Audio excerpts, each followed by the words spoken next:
What's up, people? I'm long-winded. I'm going to keep it short. Look, I was in an accident. I got this old lame ticket for careless operation that I wasn't supposed to get. It was a 3-vehicle accident. I was the middle vehicle. A vehicle hit me, pushed me into another vehicle. They came up with some story. I came up with a ticket, talking about careless operation. I had to take it. Now I'm fighting it. I filed a complaint against the officer involved. I went down to 1st District, tried to file a complaint against him right then and there. He didn't want to take my complaint. So I went down to Internal Affairs and put a complaint with them. But ever since I put this complaint with Internal Affairs, the officer, Bearden, in this case, he done went back in this incident report and changed it 3 different times. And I'm going to show you how. And I don't think that's right. Here's my used to be car getting smacked in the back and pushed into this truck. He ain't got no damage at all. Talking about he got bumped up and all that. I went and filed a complaint October 2nd. And here's the first original report, October 11th, okay? Now, the officer been going back and forth in the report, changing it ever since then. Here's on November 30th, it was changed. Now, I went back in Internal Affairs and on December 2nd and on December 3rd, and he went change it on December 2nd. Now, it seems like every time I go up there and check on my case, he's day before, he's going back changing things on the incident report. And I'm wondering why he's able to do that. I got on my court date for this ticket, which got reset. And if I didn't show up, it was contempt of court. He didn't show up, and he ain't got no contempt of court. But look, he didn't show up for court on January 22nd, but he went back and revised the report again on January 30th. Now, what's important now is the narrative. I'm going to let y'all do the homework. Screenshot this page, and I want y'all to screenshot this page and study this BS. It's all BS. Check it out. I'm passionate, but I ain't crazy. But I'm 10 toes down for mine, all right? I'm going to fight whatever you come across me wrongly with. So right now, this officer treated me wrongly. Why he treated me wrongly with extreme bias and prejudice, I don't know. Why I got this ticket that I wasn't supposed to get, why he put liability on me, I don't know. But what I do know is I got one incident report that's wrong and false and bad information. I done went through that with the investigators already. And I got another incident report, which is still wrong and put me even in more liability. So I'm just trying to figure out, do I believe this incident report? Do I believe this incident report? And look, like I said, I'm gonna leave y'all with studying those narratives, because that mean a lot. What the officer said happened on the scene, what he determined, and all these other things he got going on. Because just check for yourself. That's your homework. Get back at me. Peace. I'm going to go over these bogus reports right quick. Driver vehicle 1 stated she was traveling north on Canal Street, approaching intersection with Murray Street when vehicle 2 stopped short in front of her, too close to stop, causing the front bumper of vehicle 1 to strike the rear bumper of vehicle 2. First of all, how can I stop short in front of her too close? I stopped at a red light, like the gentleman in front of stopped at a red light, and I can't cause her to do anything. She has control of the vehicle, supposedly have control of the vehicle. She operated carelessly. Driver vehicle 2 stated he was traveling north on Canal Street, stopped at the intersection with Murray Street when vehicle 1 struck him from behind, forcing the front bumper of vehicle 2 to strike the rear bumper of vehicle 1. Like I said, I stopped at the intersection and I got hit and pushed another vehicle. That's my statement. That's all it is to it. Driver vehicle 3 stated he was traveling north on Canal Street, stopped at the intersection with Murray Street when he was hit from behind, feeling 2 distinct impacts. That's all the gentleman said. In his report, he felt 2 distinct impacts, okay? Off of these statements, the officer Bearden ain't see no damage to that man's truck at all. But he gonna go ahead on and determine, given the statement of driver 3, I had to strike the man's car. That's why he gave me a careless operation ticket. It's bogus. This statement right here is a lie. This woman never said any of that stuff. She talked about her brakes failed. So let's get to that. Now, he done revised this report 3 different times since I done made complaints against him and all these officers involved. They ain't treat me right in this whole situation. All this stuff you see in orange is new information that's not on the original report. Now he had to add all this stuff since I've been making all these complaints, and they've been letting him change the report away from all them lies he put on it. All right. Now he's talking about she attempted to stop for me. Now he's talking about she pressed her brakes 3 times with no reaction. Whoa. Now he even asked her if I hit the guy first. Driver vehicle 1 stated she did not notice if vehicle 1 had hit anything prior to her collision. Why is he interviewing her about anything? She is the one who caused that accident, who we know smacked into me. Now he even talking about more implications of me. Vehicle 1 hit him first, and then vehicle 2 struck vehicle 1. He's steadily trying to imply that I have fault in this accident. Now what I want y'all to look at this situation right here. Now he's talking about inclement weather in the form of heavy rain with diminished visibility and wet roads played a significant role in the accident. That's a bunch of bull. Here's a picture of the dead accident. That's your boy who in a truck lied on me, talking about I hit him first and all that. But look at this picture. Yeah, it's raining, but you can see the clip on with low visibility. You know what you're talking about. Then they come down to saying now they admitting lack of reaction was vehicle 2 slipping due to rain on the well-worn blacktop. So now they talking about it's some roads in Lakeview, right? That's what you're thinking? There ain't no roads like Lakeview. Look at this Canal Street Road. That couldn't have no problem.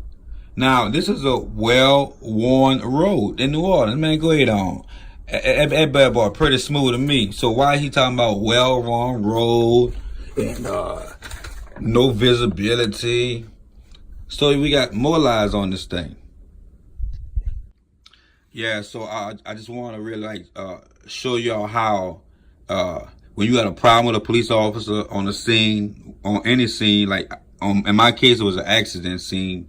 I received a careless operation ticket. I wasn't supposed to get it. I had a problem with that on the scene. I objected to it. The officer didn't want to hear me. I tried to complain at the local district. They didn't want to hear me. So I went to internal affairs and filed complaints with them. So ever since I've been filing complaint against these officers, and time have passed since October is now February. He has changed this police report 3 different times away from the original report, and I want to show y'all how he's now implicating me even more since I put a complaint on him. He know I have a complaint on him. How he's changed the report to make it look like I am negligent in this accident. So they have an original report, the condition of driver, he marked A, normal. That's my condition. That's true. After I put the complaints on him, and he realized that I'm not going to have it, I'm not going to sit for this, he went back in the report and changed my condition of driver to B, inattentive. What that does is put me operating carelessly. On the first report, he put normal operation. I filed the complaints on him, and they changed it to me operating inattentive. Why did he change the report? Why? In one report I was normal, in the second report inattentive. It's a cover up. It's police corruption, and one of these is the truth, and one is a lie, and that's the truth.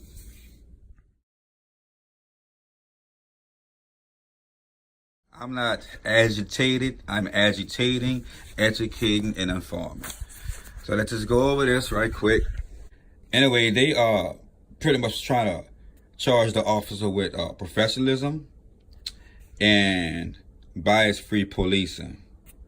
That's the charges that they came up with after all the evidence was I showed you that they came up to offended. That's the only thing he's getting looked at. And brother Alfred Russell, That's the officer who I went to first district to try to tell him about this dude tripping on me out there. He ain't want to take my complaint. So that's called misconduct complaint, intake, and investigation. Pretty much failure to take my complaint against the officer. So that's the charges that they're facing. So here's what determined from it. All right, professionalism is unfounded. So he was cool. So when they looked at the body-worn camera footage of the incident and everything, they say dude was cool. He didn't see no problem with how he conducted it.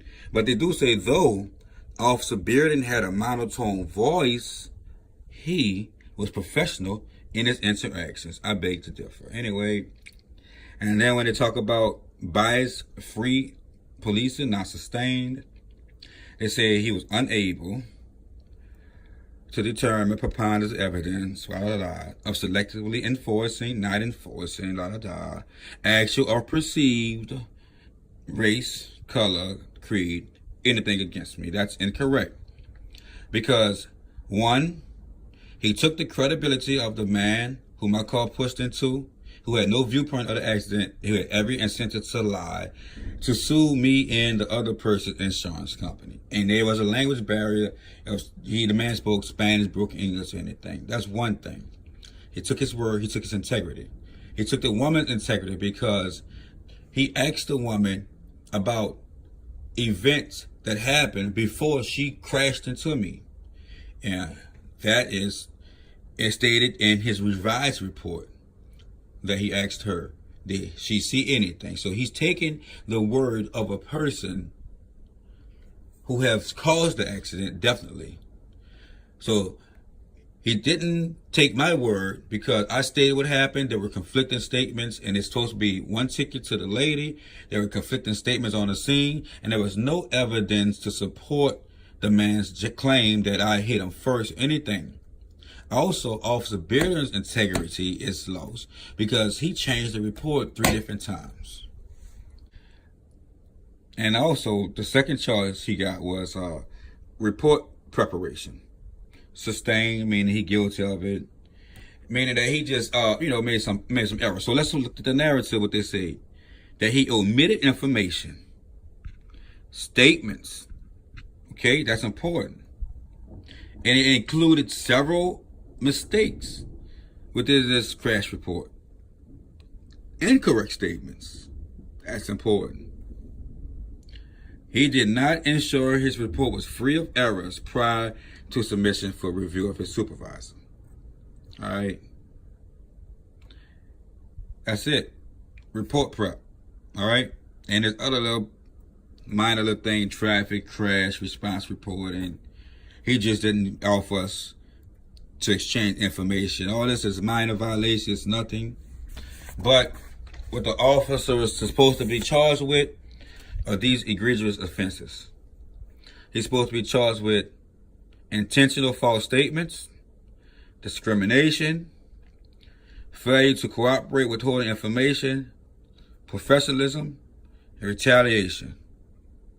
And the supervisor who signed that first report is supposed to be charged with supervisor responsibilities. And also who got charged with not taking my report, he already got his lick, and that's that. I can prove all these from the police code and procedures book. I can prove all these. I have proved all these. He made intentional false statements. He discriminated against me. He withheld information. He was not professional, and he retaliated against me. And the supervisor who signed that bulk report from the first time is for supervisors to do this. And all those other supervisors who signed off on those revisions should be charged with supervisor responsibilities also. And there's an article in 2010 about the police department had a policy saying lying would be a fine offense. All these officers need to be get off the force and not to be exonerated and taken care of for going through all this piece. I tried to go to the Public Integrity Bureau and plead my case and have these complaints taken seriously, and it didn't work. And I'm still stuck with this ticket that I shouldn't have got, called total, getting sued, all that. But I'm not done yet, far from done. I'm taking my case to the Independent Police Monitor the New Orleans Independent Police Monitor. This office is an independent civilian police oversight agency created in August 2009. Its mission is to improve police service to the community, citizen trust in the NOPD, and officer safety and working conditions. I spoke with the Office of Independent Police Monitor. I gave them all my information. I'm still discovering things as I analyze these facts. And they'll be contacting me to see if they're going to give me a complaint number. And I'll be keeping y'all up on everything. Pray for me. God bless y'all. Stay safe. Please. Peace.